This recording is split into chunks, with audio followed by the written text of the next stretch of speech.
I want to take the opportunity to welcome everyone to our Mishna Yomi Limud. It is very exciting to begin this new program within our Kehillah and beyond.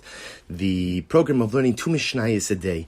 And even though the official global, Mishna Yomi program restarts on December 25th with Maseches Brachos, which we will eagerly join into, I wanted to take the opportunity, Zrizin Makdim Lemitzvos, and we have an opportunity to get started now, and we're going to focus on the Masechtos of Taanis and Megillah, which for those learning the daf are actually the upcoming Daf Yomi Masechtas as well.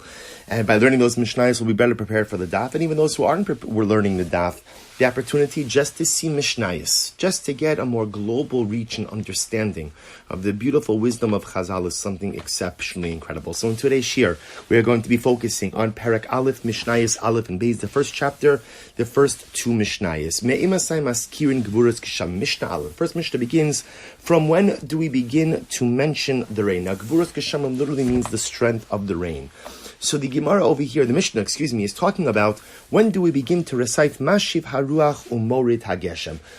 Quick word of introduction. When it comes to rain, as we are going to see, there are 2 different mentions of rain in the Shemona Esrei. There's Mashiv Haruach Umorid Hageshem, which means Hashem causes the wind to blow and brings down the rain. That's the beginning of Shemona Esrei. And then in the bracha of Bari Chalinu, there is the phrase V'sin Tal Umater Livracha.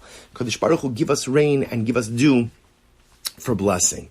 Right now, we're going to operate with the assumption that the Mishnah is asking, when do we begin to recite Mashiv Haruach Umorid Hageshem? Rabbi Eliezer Omer, Miyom Tov Harishon Shachag. Rabbi Eliezer says, from the first day of Sukkis. Rabbi Yeshua Omer, Miyom Tov Achron Shachag. Rabbi Yeshua says, no, not from the first day of Sukkis, but rather from the last day of Sukkis. Now, in this context, the last day of Sukkis actually refers to Shmini Atzeres. Amar Rabbi Yeshua. So Rabbi Yeshua says to Rabbi Eliezer, I don't understand you. Why would you begin to say Mashiv Haruach Umorid Hageshem on the first day of Sukkot? After all, Hoil ve'in hagishamim elos simin klala b'chag lama maskir. We don't want rain on Sukkot, right? Rain on Sukkot is a sign of divine displeasure.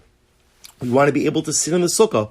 So Rabbi Yoshua says to Rabbi Eliezer, why would you begin to say Mashiv Haruach Umorid Hageshem, that Hashem causes the wind to blow and the rain to fall? Why would you begin to say that on the first day of Sukkot? That doesn't make any sense. To which Rabbi Eliezer responds, Af ani lo amarti lish'ol ela lahaskir Mashiv Haruach Umorid Hageshem ba'onaso. So amazingly enough, Rabbi Eliezer responds, you're misunderstanding me. He explains as follows. Mashiv Haruach Umorid Hageshem is not a petitional request for rain. It's a declarative statement that part of God's awesomeness, part of His power, part of His prowess is the ability to bring the rain. It's not a request. Therefore, says Rabbi Eliezer, I'm just saying that you should begin the mentioning of rain, not a request for rain. We should begin a request for rain later on. The same Talumot Livracha will begin in the next Mishnah. That will begin later on. B'Mashiv Haruach Umorid Hageshem, you can begin at the beginning of Sukkot. And when I make that statement, I'm saying, Hashem, you are the one who brings the rain, causes the wind to blow, brings the rain. And when do you bring the rain? In the right time. So that's Rabbi Eliezer's svar. That's his logic. To which Rabbi Yoshua responds to that, Amar lo, im kein li olam yehi maskir. If that's the case, then why not say Mashiv Haruach Umorid Hageshem all of the time? Why not say it all of the time? So that's how the Mishnah ends. We know that halacha l'maisa, we begin to say Mashiv Haruach Umorid Hageshem on Shmini Atzeres. On Shmini Atzeres, we say the tefillah of Geshem, and as we'll see from Musaf on Shmini Atzeres, we begin this insertion. Now, what's unique about this is, really you should begin to daven for rain at the beginning of Sukkot, because the beginning of Sukkot is already the rainy season. But once again, because we want the ability to sit in the sukkah uninterrupted, we delay Mashiv Haruach Umorid Hageshem until the end of Sukkot, till Shmini Atzeres, when there is no longer a mitzvah of sukkah. This leads us now to Mishnah Beis, the second Mishnah in the first chapter.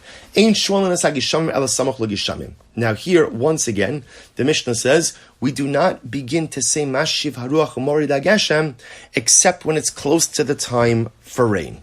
In other words, that even though Rabbi Yoshua said in the previous Mishnah, according to Rabbi Eliezer, why not say Mashiv Haruach Umorid Hageshem all of the time? The Mishnah says we only even make the mention of rain close to the time of rain. Rabbi Huda says as follows, Ha'over lifnei ha'teva b'yom tov ha'achron shel chag. The person who davens on the last day of Yom Tiv. So remember again, we're talking about Sukkot now. So now we've established that the halacha follows Rabbi Yoshua, and we're going to begin to say Mashif Haruach Morid HaGeshem on the last day of Sukkot, or more appropriately on Shmini Atzeres.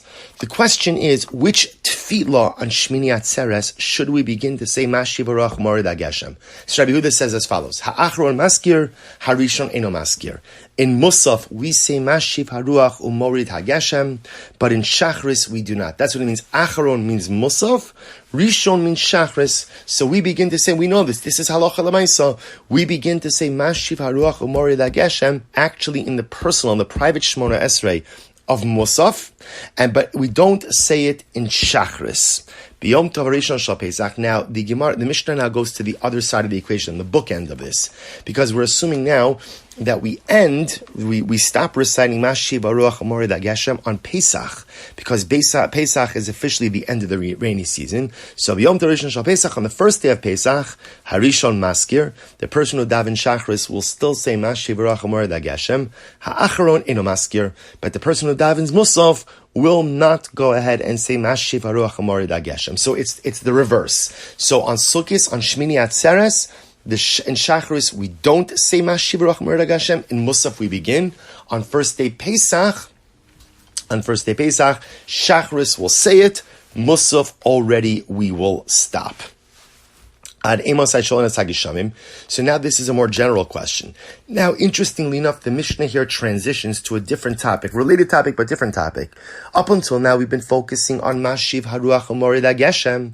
Now we're beginning to focus on the same Tal Umater Livracha. Remember, going back to our introduction, as opposed to Mashiv Haruach Morid HaGeshem, which is a declarative statement, Hashem causes the wind to blow and brings down the rain, the same Tal Umater Livracha is a supplicative, petitional plea.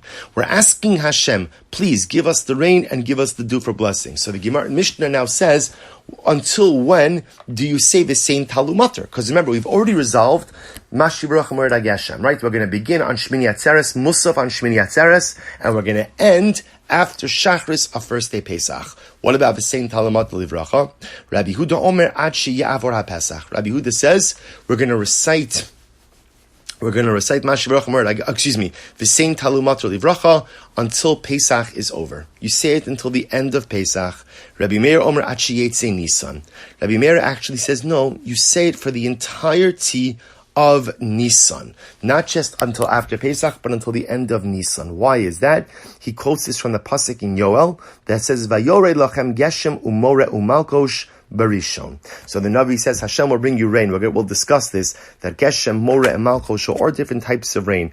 Hashem brings down different types of rain, Barishon, in the first month. Now, what Rabbi Meir is focusing on is, it says the rain comes in the entire first month. For this purpose, the first month is Nisan. So Rabbi Meir says, you see from here, that rain falls throughout Nisan. Therefore, Rabbi Meir holds that halacha l'maisa will sing the same Tal Umater Livracha until the end of Nisan.